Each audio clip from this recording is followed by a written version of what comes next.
بسم اللہ الرحمن الرحیم۔ ایک سوال آیا ہے کہ ایسے اشعار کہنا کیسا ہے؟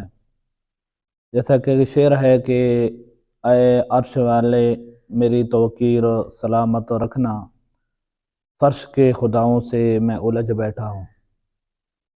تو دیکھیں کہ جو شاعر ہوتے ہیں ان کا ہرگز یہ مطلب نہیں ہوتا کہ اپنے اشعار کے اندر یہ جو زمینی خداؤں کا ذکر کرتے ہیں تو ان کا مقصد یہ ہرگز نہیں ہوتا کہ وہ وہ خدا کے جو وحدہ لا شریک ہے، عبادت کے لائق ہے، تو اسی جیسا ان کو بھی وہ خدا مان رہا ہے یا گردان رہا ہے کہ یہ زمینی جو لوگ ہیں تو یہ واقعی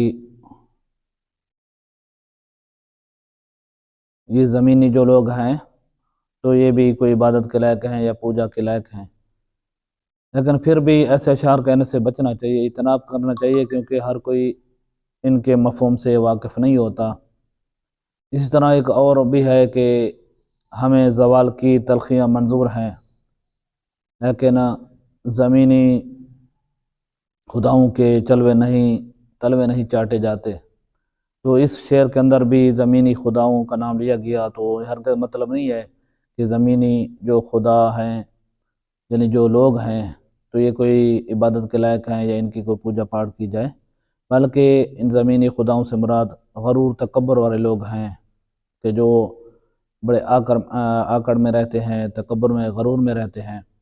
لہذا ایسے اشعار کہنے سے بچنا چاہیے، اجتناب کرنا چاہیے، کیونکہ ہر کسی کو ان کا مفہوم معلوم نہیں ہوتا۔